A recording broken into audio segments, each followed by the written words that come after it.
My name is Arthur Kenney, 97 years old, United States Army, 30th Infantry Division, 120th Infantry Regiment. I was a corporal in Belgium in December of 1944, which means I was 20 years old, freezing, scared out of my mind, and convinced I would not live to see 21. I did. A lot of men I knew did not. And the ones who survived, most of them are gone now too. I buried the last man from my platoon 6 years ago. His name was Eddie Sloane, and at his funeral his granddaughter asked me what the war was really like, and I told her I'd need more than a church parking lot to answer that. She looked at me with those young eyes and said, "Try." So here I am. I came home from Europe in 1945, worked 34 years at a steel fabrication plant in Bethlehem, Pennsylvania, raised 2 kids, lost my wife Margaret in 2014, and spent most of that time not talking about the war. Not because I didn't remember, because I remembered too well. Margaret used to say I talked in my sleep, about Belgium, about the cold, about names she didn't recognize. I never remembered the dreams, but she heard them for 58 years.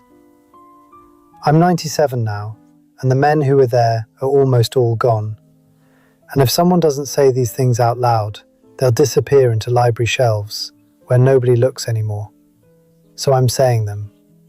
I owe that much to the men who can't. Now I want you to stay with me on this one, because what I'm about to lay out for you is not the story you've heard about the Battle of the Bulge. You've heard about Bastogne. You've heard about Patton. You've heard about the snow and the paratroopers and the famous line about nuts. That's the movie version, and it's fine as far as it goes, but it doesn't go far enough. What I want to tell you is the story underneath all of that, the one that most people never learn. And it starts with something so ordinary you might laugh. Gasoline. Fuel. The stuff you pump into your car on a Tuesday morning without a second thought. In December of 1944, gasoline was the most important substance on the face of the earth. More valuable than gold, more decisive than any bomb or bullet. And the entire German offensive, the last real punch Hitler ever threw, lived and died by it. I didn't understand that at the time. I was a corporal. Nobody told me about fuel allocations or logistics or industrial production. I understood cold, and I understood fear. And I understood that when the Germans came through the Ardennes on December 16th, they came hard and they came fast, and they scared us badly. I understood the sound of artillery at 4 in the morning when you're sleeping in a frozen foxhole. I understood that a man next to you can be talking and then not be there, and you keep moving because stopping means joining him. What I didn't understand, what none of us on the ground understood, was why. But what I've learned in the 80 years since, from declassified documents and histories and reunions where old enemies sit together and finally tell the truth, is that the Battle of the Bulge was over before it started. Not because of anything we did, because of arithmetic. Because you cannot run tanks on willpower. Because the Germans launched the most ambitious offensive of the Western War with enough fuel to get halfway to their objective and a prayer that they'd capture the rest from us. A prayer. That was the plan. Capture what you need from the enemy or run dry in a frozen forest. And here is what they didn't understand about America. Here is what nobody on that side of the line, from Hitler down to the youngest private, fully grasped until it was far too late. We had so much of it that we could set fire to millions of gallons rather than let the enemy have a single drop. That's the story. And it begins in the dark, at 5:30 in the morning, on a frozen road outside a town most Americans have never heard of. I've told pieces of this to my children, to friends, to other veterans at the VFW hall in Bethlehem, where I still go on Thursday afternoons when my knees cooperate. But I've never told the whole thing, start to finish. Not like this, not with the numbers I've spent decades collecting, and the German testimony I've read in translated transcripts, and the quiet conversations I've had with men who were on the other side of those tanks. This is the full story, and I'm asking you to stay with me through all of it. December 17th, 1944, 5:30 in the morning, a place called Honsfeld, Belgium. SS Obersturmbannführer Joachim Peiper sat in the turret of his command Tiger tank and listened to the engine die. The 700 horsepower Maybach had been coughing for the last kilometre. Now it went silent. His driver, Unterscharführer Werner Voss, tried to restart it. Nothing. The fuel gauge needle sat on empty. Voss called up from his compartment, voice tight. The reserve tank is dry too. Peiper climbed down. His boots hit frozen ground. I've walked on frozen Belgian ground myself. It makes a sound like biting into an apple. Everything is rigid. The air hurts your teeth. Around him, in the pre-dawn darkness, stretched the most powerful armoured spearhead the Wehrmacht had assembled for Operation Wacht am Rhein, what we called the Ardennes offensive. 67 tanks, 149 half-tracks, nearly 5,000 Waffen-SS soldiers, hand-picked, the best Germany had left, and every single vehicle was stopped. Not because of enemy fire, not because of mechanical failure, because there was nothing left to burn. I want you to picture that. 5,000 men, 67 tanks that together represented one of the most formidable fighting forces ever assembled on the Western Front. Sitting in the freezing dark, silent, because their fuel gauges all pointed to the same letter. Now, you have to understand what Peiper was looking at through the morning mist ahead of him. Honsfeld, a forward supply point for the American 99th Infantry Division. Our boys had pulled out fast when the Germans hit, and they'd left in such a hurry that there were fires still burning in oil drums for warmth and coffee still sitting hot in metal cups. But that wasn't what mattered. What mattered was the fuel. Rows and rows of jerry cans, thousands of them. Those olive drab 5-gallon American containers stacked like bricks, extending back into the fog, farther than Peiper could see in the dark. His adjutant, Hauptsturmführer Hans Gruller, pried open the first can and smelled it. High-octane gasoline. Peiper's men went to work immediately, pouring American fuel into German tanks by hand, can by can, in the freezing dark.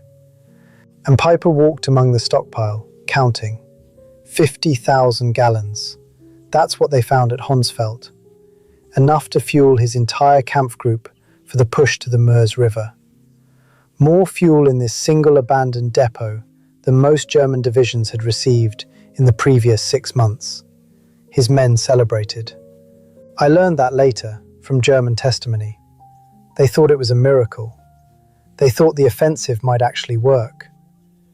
But Peiper was not celebrating. At 29 years old, he was one of the youngest regimental commanders in the Waffen-SS, a veteran of the Eastern Front, holder of the Knight's Cross with oak leaves and swords. He was not a fool. He had fought in Russia, where entire divisions had frozen in place for want of fuel during the winter of 1941. He understood fuel the way infantrymen understand ammunition.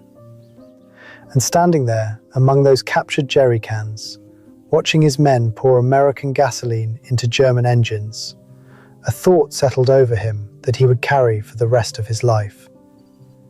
If the Americans could afford to leave this much fuel at a temporary supply point, a depot so minor it didn't even warrant destruction, then what did that say about what they had behind the lines?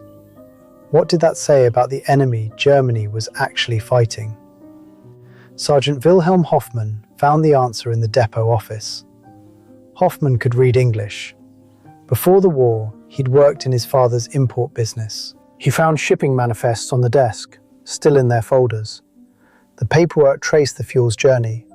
Pumped from wells in Texas, shipped by rail to refineries in New Jersey, loaded onto tankers bound for Liverpool, crossed the English Channel to Normandy, trucked 400 miles east to Honsfeld. 6,000 miles, start to finish. The manifest showed the transit time, less than 6 weeks. Hoffmann brought the papers to Peiper. He didn't know what to expect. In a 1976 interview, Hoffman recalled what happened next. He read them twice, then he crumpled them up. He said nothing, but his face went pale. We both understood what this meant. I want you to sit with that image for a moment. A German commander standing in a captured American fuel depot at dawn, holding a crumpled shipping manifest, realizing that the fuel his men are celebrating traveled 6,000 miles in 6 weeks to reach a depot the Americans didn't even bother to destroy when they retreated. That is the moment the war ended for Joachim Peiper. He just had to live through another week of fighting before his tanks confirmed what that piece of paper already told him. To understand why that shipping manifest hit Peiper like a bullet, you need to see the war the way Germany saw it by December 1944. Not the propaganda version, the real numbers. 6 months earlier, in June of 1944, Albert Speer, Hitler's Minister of Armaments, had walked into a briefing and laid out a report that should have ended the war that afternoon. Allied bombing had gutted German synthetic fuel production. The Leuna Works, Germany's largest, had produced 175,000 tons of fuel in April. By September, it managed 5,000 tons. The hydrogenation plants at Perlitz, Blechhammer and Brooks were running at less than 10% capacity. Speer told Hitler the numbers. Hitler ignored them. But the numbers didn't care about Hitler's opinion. In 1944, the United States produced 1.8 billion barrels of crude oil. Germany, including every drop of synthetic fuel and everything squeezed out of the Romanian oil fields at Ploiești, produced 33 million barrels, less than 2% of what America pumped out of the ground. Germany was trying to fight a mechanized war against an enemy that outproduced it in petroleum by a factor of 50 to 1. I learned these numbers long after the war, sitting in libraries reading declassified reports that would have been beyond top secret when I was carrying a rifle. And every time I read another figure, I thought about the German soldiers I saw in the Ardennes, how hard they fought, how well trained they were, and how none of it mattered, because the machine behind them was running on empty. The Luftwaffe was grounding planes because there wasn't enough aviation fuel to fly them. Pilot training had been slashed from 250 flight hours to 60. The German Navy's surface fleet had essentially stopped moving. U-boats were being fitted with snorkels so they could run on batteries longer and conserve diesel. Back home, German civilians hadn't seen private automobile traffic since 1942. The Gestapo was investigating black market thefts of individual litres of gasoline. Individual litres. In a country trying to wage a mechanized war on two fronts.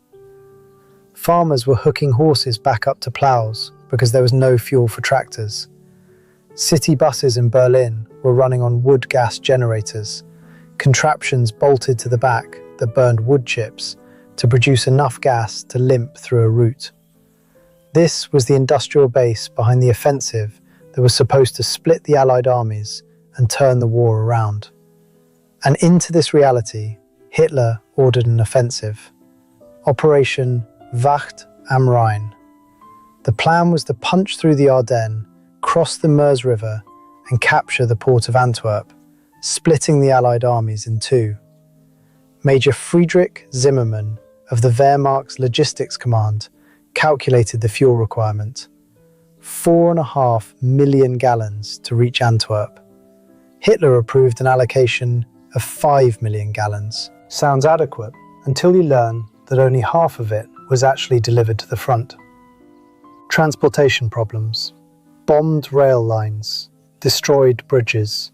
The trucks that were supposed to carry the fuel needed fuel themselves, fuel that didn't exist. So the German High Command built a plan whose success depended on capturing American supplies. They were betting the war on the hope that their enemy would be careless enough to leave fuel lying around. That tells you everything about where Germany stood in December of 1944. Not strength, desperation dressed up in an offensive uniform. Meanwhile, the Americans had built something the Germans couldn't even conceptualize. Operation Pluto, pipeline under the ocean, had laid fuel lines across the bed of the English Channel, 20 of them, pumping 1 million gallons daily from Britain to France. 20 pipelines lying on the floor of one of the busiest waterways on Earth. Invisible, untouchable, feeding an army that was already drowning in petroleum.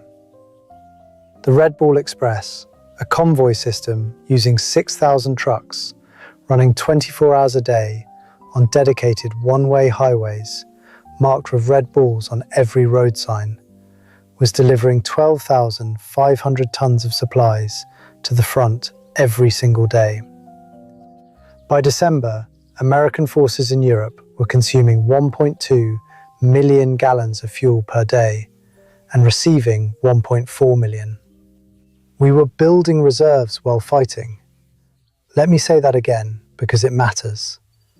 American forces in Europe were receiving more fuel every day than they burned.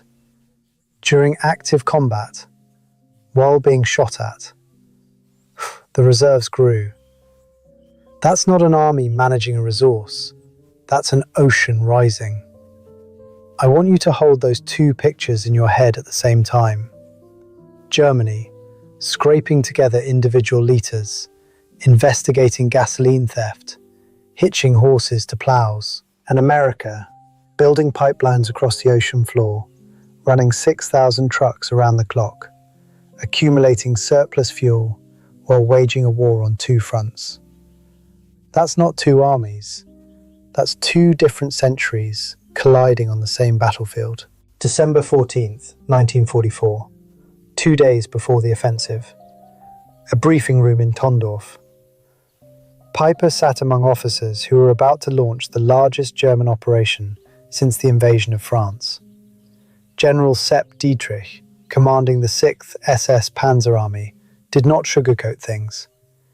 "You will have enough fuel to reach the Meuse," he told them, "if you capture American supplies along the way."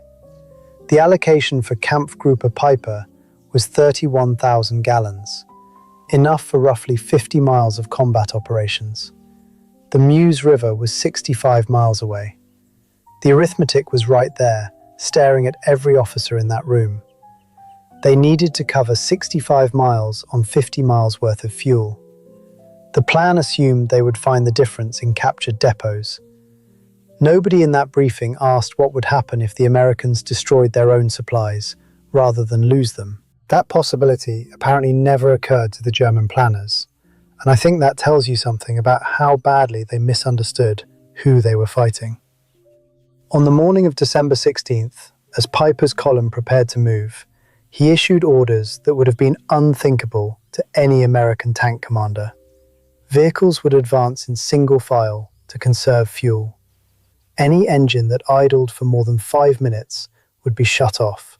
The capture of American fuel dumps was designated Priority 1, ahead of tactical objectives, ahead of enemy positions, ahead of everything.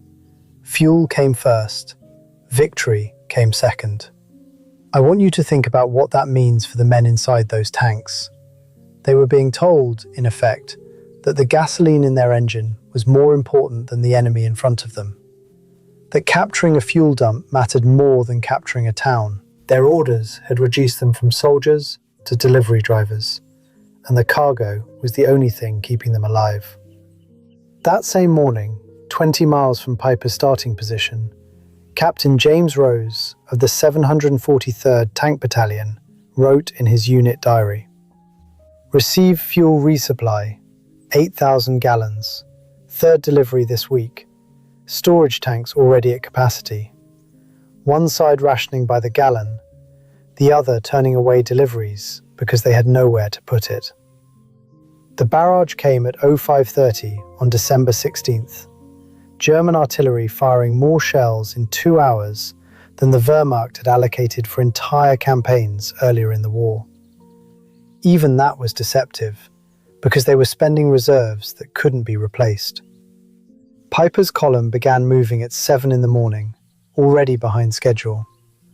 The roads that German maps showed as highways turned out to be narrow country lanes, unpaved in places, threading through dense forest. The Tiger tanks, designed for the flat terrain of the Russian steppe, struggled through the Ardennes like elephants in a hallway. I talked to a German mechanic after the war at one of those reunions where former enemies drink beer together and pretend the past is a different country. He told me the transmissions on the Tigers were burning out, trying to negotiate turns the vehicles were never designed to make. Trees scraped the hulls, tracks through mud. Vehicles designed to cross open steppe at 30 kilometers an hour were grinding through forest at 5. Traffic jams formed, vehicles stalled, engines burned fuel going nowhere. Each wasted gallon brought the column closer to a stopping point none of them wanted to calculate. At Lanzarote, Piper's lead elements hit something nobody expected.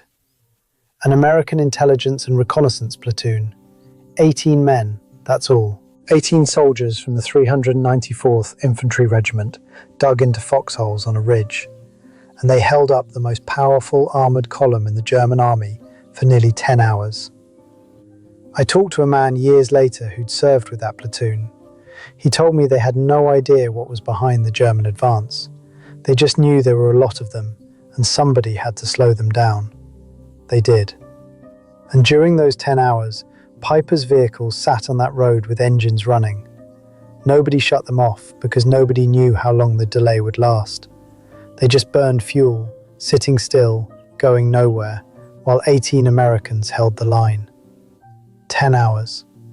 I thought about those 18 men more than almost anyone else in this story. They didn't know they were deciding the fate of an offensive. They were just doing what they'd been trained to do, holding ground. And every hour they held was another hour of German fuel burning away on a frozen road for nothing. When they finally broke through and reached Honsfeld at dawn on December 17th, Piper's column had travelled 20 miles and consumed 40% of its fuel. At that rate, they'd run dry before reaching the halfway point to the Meuse. 20 miles into a 65-mile offensive, and they were already losing the math. Now here's where it turns. The American supply depot at Honsfeld was classified as a Class 3B facility, a temporary forward supply point, the lowest category of fuel storage the US Army maintained. Not a major depot, not a strategic reserve, a temporary gas station for a single infantry division. And it contained more fuel than Piper's Kampfgruppe had been allocated for the entire offensive. Hauptsturmführer Gruller testified after the war. We found pyramids of jerry cans, each containing 5 gallons of gasoline. They were stacked 3 meters high, extending for perhaps 200 meters. The Americans had not even attempted to destroy them. I keep coming back to that last part. Had not even attempted to destroy them. Not a single charge set, not a single match struck. The Americans pulled out of Honsfeld in a hurry, sure, but they didn't blow the fuel. They didn't pour it out. They didn't set it on fire. They left it sitting there in neat stacks, like merchandise in a warehouse. At the time, Piper's men saw that as luck, as carelessness. I think now, 80 years later, it was something else entirely. I think the Americans at Honsfeld didn't destroy that fuel because to them, that volume simply wasn't worth the delay. It wasn't worth risking a single soldier's life to protect. To the 99th Division supply officers, it was a few days' worth of forward reserves, replaceable by next week, a line item on a logistics report that somebody would file and forget. Not worth the risk of staying behind to blow it up when German tanks were coming down the road. That casual indifference is what Piper was beginning to understand as he watched his men celebrate. They were rejoicing over an amount of fuel that the Americans hadn't bothered to protect. The captured fuel was high-octane aviation gasoline mixed with motor fuel, 80 octane or higher. German vehicles were designed for 74 octane. The American gasoline was so superior, it actually damaged several of Piper's tanks. the fuel burning too hot for their Maybach engines, designed for lower-grade synthetic. The fuel they desperately captured was defeating their own equipment. German engineering, undone by American quality, they couldn't match. While Piper's men refueled, Private Ernst Kara found a stack of Stars and Stripes newspapers dated December 15th, just 2 days old. The front page reported the opening of a new fuel pipeline from Cherbourg to Verdun. Capacity, 300,000 gallons per day. One pipeline. A single pipe buried in French soil, delivering more fuel in 24 hours than Kampfgruppe Piper would consume in the entire offensive. More in a day than they'd burn in a week of fighting. I tried to imagine Piper reading that headline, standing in a captured depot that felt like salvation, and realizing that the Americans had infrastructure in the ground that made his miracle irrelevant.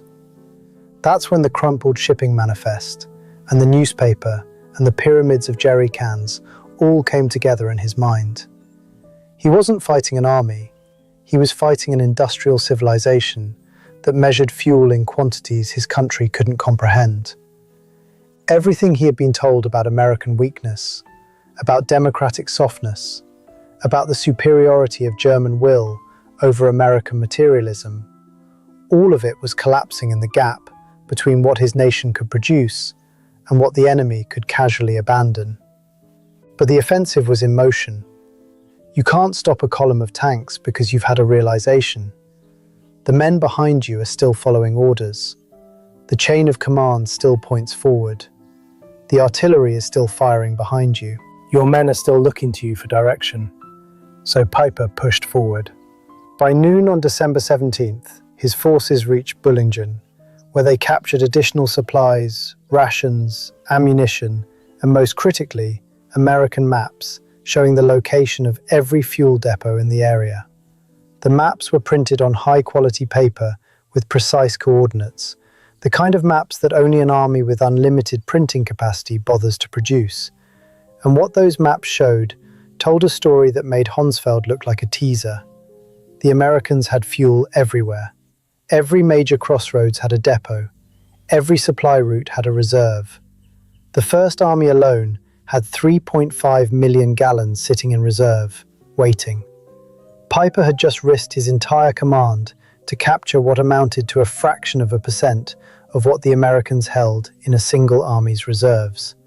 The scale was not just different, it existed in a category of magnitude that German logistics officers had no framework to process. Piper pushed on toward Ligneville, toward Stavelot, toward the Meuse. He pushed on because stopping meant dying in place, and with captured American fuel in his tanks, he had just enough momentum to reach the moment that would break him, Stavelot. By evening on December 17th, Piper's spearhead approached the largest American fuel depot in the sector, 2,189,000 gallons of gasoline. Jerry cans stacked across 15 acres of Belgian countryside. If Honsfeld was a gas station, Stavelot was an ocean. Enough fuel to guarantee reaching the Meuse. Enough to change the entire calculus of the offensive. Piper knew it was there.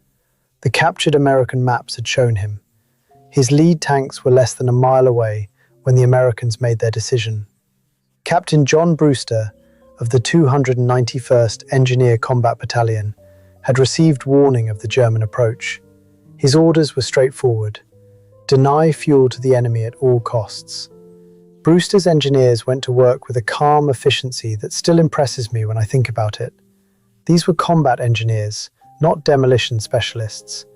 Most of them had been building bridges and clearing roads a week earlier. Now they were preparing to destroy more fuel than some countries consumed in a year. They poured gasoline in trails between the stacks of jerry cans, connecting pyramids of fuel to each other like fuses on a chain of dynamite. The trails of gasoline froze almost immediately on the Belgian ground, crystallizing into slick ribbons of ice that smelled like a filling station. White phosphorus grenades were handed out. The men who carried them knew what was about to happen. You don't set fire to 15 acres of gasoline without understanding that the explosion will be visible for miles, and that every German tank in the sector will come looking for the source of that light. At 16:30, with Piper's advance guard less than a mile away and closing, Brewster gave the order.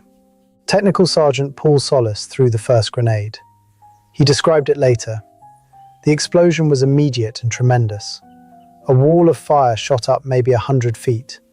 Within minutes, the entire depot was burning. 15 acres of gasoline, 2 million gallons. A fire so large it created its own weather, pulling wind inward from every direction. The fire would burn for 3 days. Piper's lead tanks arrived to find a pillar of black smoke rising 1,000 feet into the Belgian sky. You could smell it from 2 miles away, that thick petroleum smoke that coats the inside of your throat and turns the horizon orange. I want you to imagine standing on the turret of a Tiger tank, watching 2 million gallons of fuel burn. Fuel that would have saved your offensive, saved your men, maybe saved your country. Just burning. Because the enemy could replace it faster than the smoke could clear. Unterscharführer Voss described what happened. The Obersturmbannführer stood on his tank turret, watching the flames.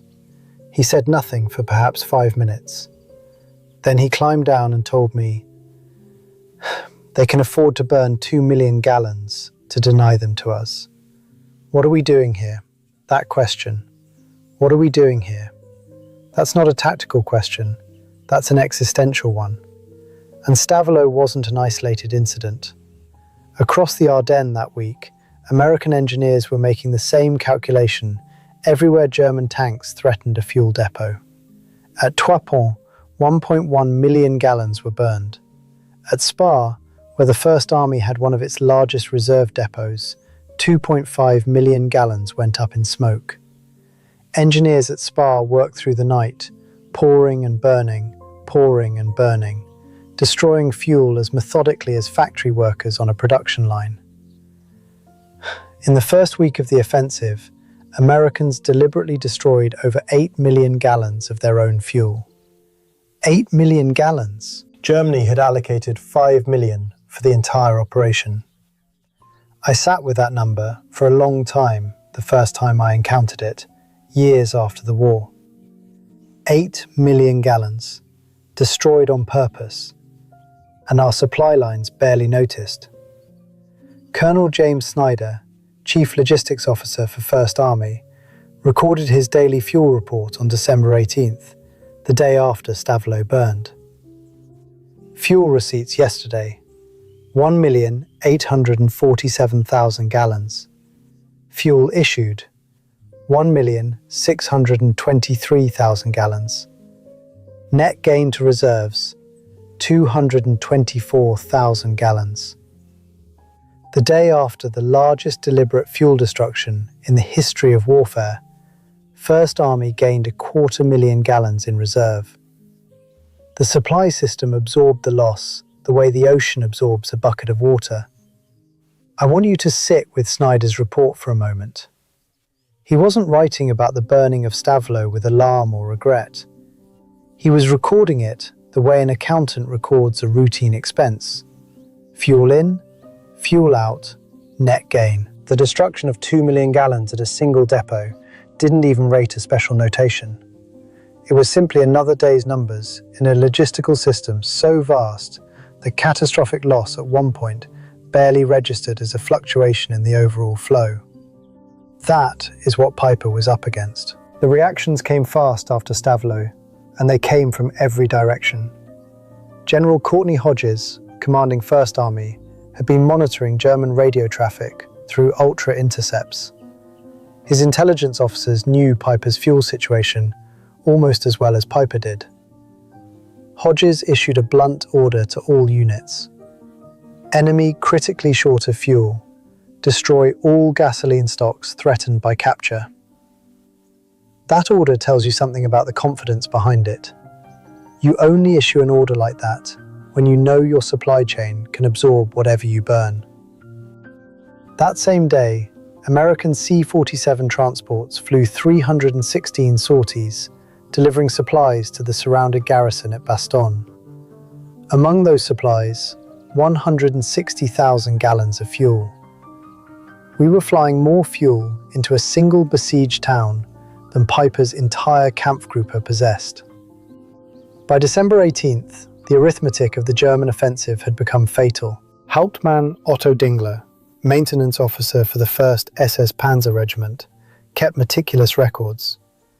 By noon on December 18th, he wrote, "We had consumed 67,000 gallons since the offensive began. We had captured perhaps 55,000 gallons. We were operating at a deficit. That deficit was death. Tiger tanks consumed 2.5 gallons per mile in combat conditions. Panthers burned 1.5. In the Ardennes terrain, dense forest, steep grades, frozen mud, consumption increased by 40% over standard rates. Every mile Piper advanced cost him fuel he could not replace, against an enemy whose daily receipts exceeded his entire allocation."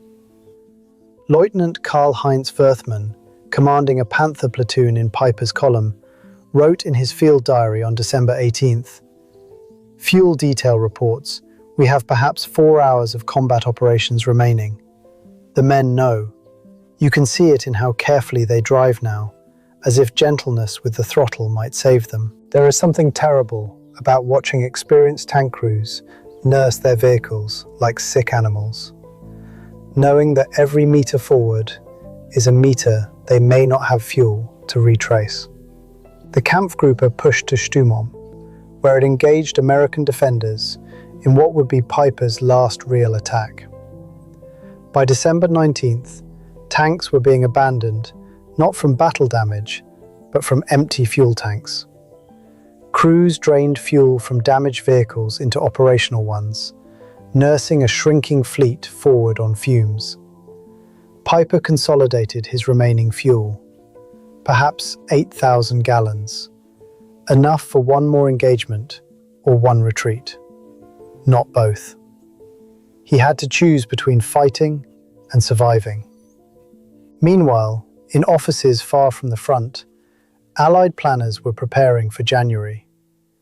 Brigadier General Maurice Gruland submitted a fuel request for the coming month. 245 million gallons. The request was approved without discussion. On December 20th, Piper received a radio message from headquarters. Fuel convoy destroyed by Allied aircraft. No resupply possible. Continue with available resources. Continue with available resources. I've read that order a dozen times over the years, and every time it hits the same way. They were telling a man with a few thousand gallons left to keep fighting an enemy whose supply system operated in a dimension his country could no longer reach. Piper called his remaining commanders together. Sturmbannführer Werner Pötschke was blunt. "We have fuel for perhaps 20 kilometers. The Meuse is 30 kilometers away." According to Gruler's testimony, Piper told them, "Gentlemen, what we captured at Honsfeld, which seemed miraculous, was nothing to them. They have burned more to keep it from us than we were given for this entire operation. The mathematics are finished. The knowledge spread through German ranks the way cold spreads through a body, from the extremities inward." General Hasso von Manteuffel, commanding the 5th Panzer Army on Piper's southern flank, wrote after the war, "When I learned the scale of what Americans had destroyed rather than risk our capturing, I knew the offensive had failed before it began." Colonel Friedrich von der Heiter, a paratrooper commander captured on December 23rd, said something to his interrogators that stuck with me decades later. "Your soldiers throw away chocolate. My men haven't seen chocolate in 2 years. You measure fuel by the million. We measure by the litre. How can we fight such abundance?" Private First Class Richard McKinney from our division wrote home in a letter that made me laugh when I heard about it years later. "We've got Germans surrounded who ran out of gas. Our captain jokes we use more fuel heating coffee than they have for tanks." What none of us understood at the time, what I only pieced together decades later from production records and logistics reports, was the sheer scale of the system behind us. The Red Ball Express alone had delivered 412,000 tons of supplies, using 6,000 trucks running around the clock. Each of those trucks consumed 40 gallons of fuel a day. The supply operation itself, just the trucks, burned more fuel monthly than German Army Group B received for all purposes. The pipeline network was even more staggering. The Cherbourg to Paris line delivered 800,000 gallons daily. The Seine line moved 650,000. Combined with Operation Pluto pumping across the Channel, Allied forces in northwest Europe were receiving 8.2 million gallons of fuel per day, while consuming 7.5 million. We were accumulating surplus during active combat operations. The contrast extended beyond quantity into design philosophy. American vehicles were standardized for efficiency. Sherman tanks consumed 0.8 of a gallon per mile. Tiger tanks consumed 2.5. 3 times the fuel for roughly comparable combat capability. And in some conditions, the Sherman was the better machine because it could actually get where it needed to go without draining its tank. Our trucks ran on gasoline that came from the same pipelines feeding the tanks. German forces operated a chaotic fleet of captured French vehicles, requisitioned Soviet trucks, and manufactured German models, each requiring different fuel, different oil, different parts. A single German Panzer division might operate vehicles from 4 different countries with 6 different fuel requirements. Every complication multiplied their logistics burden. Every captured vehicle that seemed like a prize became another mouth to feed from a supply system that was already starving. German prisoners we captured in the Ardennes were more shattered by what they saw behind our lines than by the fighting itself. Oberst Georg Reichhelm told his interrogators, "We knew your production numbers abstractly, but seeing soldiers waste more than we possessed made those numbers real." Feldwebel Ernst Müller wrote home in a letter that German censors never managed to stop. Americans wash clothes in gasoline. They feed chocolate to dogs. They fire artillery barrages on Christmas Day for celebration. We cannot fight infinity. Our GIs threw away half-eaten rations in front of German prisoners who hadn't seen fresh food in months. We used gasoline to heat our foxholes. We left engines running for warmth while German soldiers marched through snow because there was nothing to put in their trucks. Nobody on our side thought about it. That was the most devastating part. The abundance that was destroying German morale wasn't even intentional. It was just how we lived. Patton's Third Army pivot north. The famous rescue of Bastogne required 350,000 gallons just for the redeployment. By German standards, moving an entire army 90 miles in 3 days was operationally impossible. By American standards, it was a logistics exercise accomplished without special requisitions. Lieutenant Colonel Chester Hansen recorded a moment on December 27th that captures everything. A logistics officer reported that bad weather had reduced daily fuel deliveries to only 500,000 gallons. There was concern in the room until someone pointed out that this reduced figure still exceeded Germany's total fuel allocation for the entire Ardennes offensive. The room went quiet. Even our worst day was beyond their best. By December 21st, it was over. Piper was surrounded at L'Église, his tanks immobile, his men running out of everything. The American forces closing around him, the 30th Infantry Division, the 82nd Airborne, elements of the 3rd Armoured Division, had a combined fuel allocation for that single day of 340,000 gallons. Piper had perhaps 1,000. I was there at L'Église, not in any heroic capacity. I was a corporal, hauling ammunition and trying not to get killed, which is what most of the war was for most of us. I didn't storm any positions. I didn't capture any flags. I did my job, and I kept my head down, and I was lucky enough to still have a heartbeat when it was over. But I remember the burning vehicles and the sound of German engines that had stopped, and the strange quiet that settles over a battlefield when one side can no longer move. It's an eerie sound, that quiet. In combat, there's always engine noise, tanks rumbling, trucks grinding, half-tracks clanking. When it stops, your ears ring with the absence of it. You stand there in the snow and you hear wind and small arms fire in the distance and your own breathing, and you realize something fundamental has changed. The machine has stopped. We didn't know then why the Germans had stopped. We assumed it was tactical, a defensive posture, consolidation. It wasn't until years later that I learned the truth. They stopped because there was nothing left in their tanks. December 23rd brought clear skies for the first time in days. Allied aircraft flew 2,000 sorties. P-47 Thunderbolts consumed 300 gallons per hour. B-26 Marauders burned 200 gallons hourly. A single day of air operations consumed more fuel than Germany had committed to the last major gamble of their war.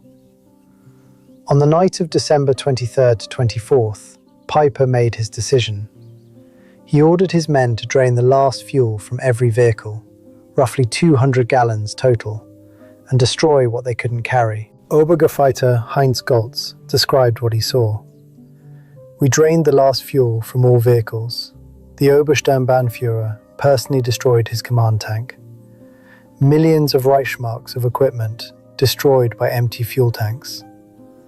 Of 119 tanks and assault guns that began the offensive, 39 remained operational but couldn't move. They were blown up with their own remaining ammunition. 70 half-tracks, 177 other vehicles, all destroyed in place. And then Piper's surviving men walked. They slipped through our lines on foot on Christmas Eve, through snow, in the dark, carrying what they could. Of roughly 5,000 men who had begun with Kampfgruppe Piper, approximately 770 made it back. They had advanced 60 miles, they had captured several fuel depots, and they had discovered, with the clarity that only total defeat can provide, the truth about what they were fighting against. Gefreiter Wilhelm Hoffmann, the man who'd read the shipping manifests at Honsfeld, wrote to his wife after he made it back to German lines. Americans destroy more fuel daily than we receive monthly. They drive tanks the way we march on foot. His letter was intercepted by German censors, but by then it didn't matter. Every soldier who'd been in the Ardennes already knew. The news rippled upward through German command like a shockwave, moving in slow motion. On December 26th, Field Marshal Walter Model received a full accounting of captured and destroyed American supplies. His chief of staff recorded what happened. The Field Marshal read the quantities twice. Then he set the paper down and said, "We are not fighting the same war."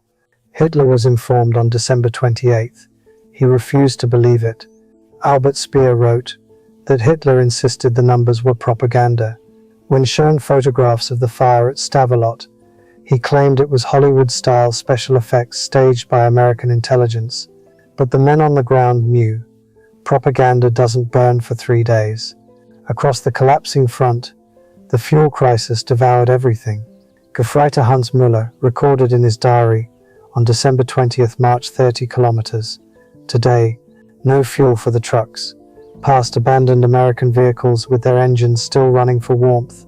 They leave engines running while we march through snow. Ambulances couldn't evacuate the wounded. Field hospitals couldn't run their generators. Oberarzt Dr. Wilhelm Kirsting testified after the war, "We had excellent surgeons. We had supplies, mostly captured from Americans, but we had no fuel for ambulances. Men died who could have been saved with 10 kilometers of transport." I think about Dr. Kirsting sometimes. A surgeon standing over a man he could save, with the tools and the skill to save him, watching him die because there's no fuel to drive him to the hospital 10 kilometers away. That's what the fuel crisis actually looked like. Not empty gas gauges on tanks. Dying men on stretchers that couldn't be moved. Goebbels wrote in his diary on December 28th, "Reports indicate serious morale problems. Soldiers write home about American material superiority, undermining our narrative. But stories spread faster than censors could read them." The myth of German superiority couldn't survive contact with American logistics. Soldiers had been told for years that Americans were soft, a nation of jitterbug dancers and movie stars who could never match the will of the master race. Then they watched those same Americans make a tactical decision to incinerate more fuel in a single afternoon than Germany could produce in a month. How do you maintain a belief in racial superiority when the people you call inferior possess wealth on a scale you cannot even measure? That question ate through the German army more effectively than any artillery barrage. It ate through the officers first, the ones who could read logistics reports and understand what the numbers meant. Then it ate through the enlisted men, the ones who saw American waste with their own eyes and wrote home about it in letters that no censor could keep up with. By the end of December, the German army in the West was an army that knew it was going to lose. Some units still fought hard. Some fought harder because of it, out of desperation or pride, or simply because they had nowhere else to go. But the belief that they could win, the belief that had sustained them through years of war, that died in the Ardennes, and it died not from bullets, but from the sight of burning fuel. At the Nuremberg trials, German leaders testified with a consistency that borders on choreography. Field Marshal Wilhelm Keitel said, "We had operational superiority from 1940 to 1941. By 1944, we could not move forces for lack of fuel, while Americans moved entire armies like chess pieces." General Heinz Guderian wrote, "When Piper found that depot, and it meant everything to him, but nothing to the Americans, the war's outcome was visible for anyone willing to see it." General Alfred Jodl testified, "After the Ardennes, we knew it was lost. We had played our last card and discovered the enemy held all the aces." Piper himself, tried for the Malmedy massacre, where his forces killed 84 American prisoners, offered testimony that connected even that atrocity to the fuel crisis. "Every decision after December 17th was influenced by fuel shortage," he said. "We could not maneuver, pursue, or retreat effectively. Americans moved freely while we counted liters." I am not making excuses for what happened at Malmedy. There are no excuses for that. 84 American soldiers, men like me, men with families waiting back home, killed after they had surrendered. Every one of them had a name, and every one of them deserved to live. But the desperation that fuel scarcity created, the feeling of being strangled slowly, of watching your options close one by one, like doors slamming shut down a long corridor, that was real, and it poisoned everything it touched. When men are desperate, when the math of their survival narrows to a single variable they cannot control, they do things that would have been unthinkable a month earlier. That does not make it forgivable. It makes it comprehensible, and those are different things entirely. By February 1945, German fuel production ceased entirely. The Luftwaffe was grounded. Training was cancelled. The Wehrmacht became a static force, destroyed piecemeal by mobile enemies who drove circles around them. Spring of 1945 produced scenes that would have seemed like dark comedy if real men weren't dying. General Major Fritz Bayerlein described his final days. "We had 42 operational tanks, experienced crews, ammunition. We had 300 liters of fuel, not enough to reach the next town. We destroyed our own tanks and walked into captivity.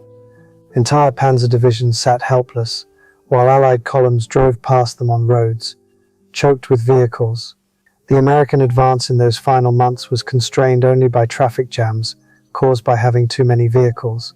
Third Army alone fielded 15,000. I remember driving past abandoned German armor in April of 1945, and the tanks were perfect, undamaged, guns loaded, hatches open. The crews had just walked away because there was nothing to put in the engines.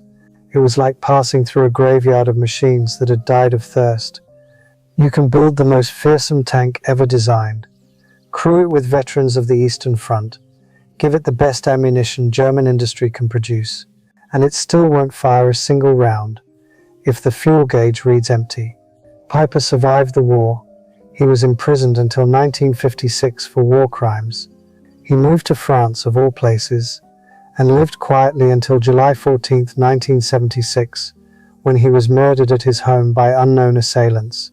But in 1967, he told historian John Toland something that has stayed with me. Finding that depot was the worst thing. If we had run out of fuel earlier, we might have retreated with dignity. Instead, we discovered Americans had oceans, while we had drops. We discovered impossibility. I understand what he meant by that, even if I have no sympathy for the man. The cruelty of Hunsfeld wasn't the fuel shortage. It was the glimpse of what the other side had. It was seeing the answer to a question you hadn't wanted to ask, and then being forced to keep fighting anyway. Knowing the answer, carrying it with you through every remaining hour of a war you now knew was already finished. The final ledger tells everything. Germany allocated 5 million gallons for the Ardennes offensive. Americans deliberately destroyed 8 million. Daily American fuel consumption ran to 7.5 million gallons. What Pieper captured at Hunsfeld represented 0.6% of what America consumed in a single day. The offensive consumed approximately 2.8 million gallons, 40% of which came from captured American supplies. During the same period, American forces consumed 267 million gallons, nearly 100 times more. The broader production figures were just as merciless. America produced 324,750 aircraft during the war. Germany built 119,907. America manufactured 88,410 tanks. Germany produced 46,857. But the number that determined everything was petroleum. In 1944 alone, American refineries processed 1.8 billion barrels of oil. Germany managed 33 million. Dr. Richard Overy calculated that by 1944, Allied to Axis production ratios exceeded 5-1 in most categories. In petroleum, it approached 50-1. Colonel Trevor Dupuy calculated that in December 1944, each American soldier was supported by 67 pounds of supplies daily. Each German soldier received 3. In 1984, 40 years after the battle, veterans gathered at Le Gleize.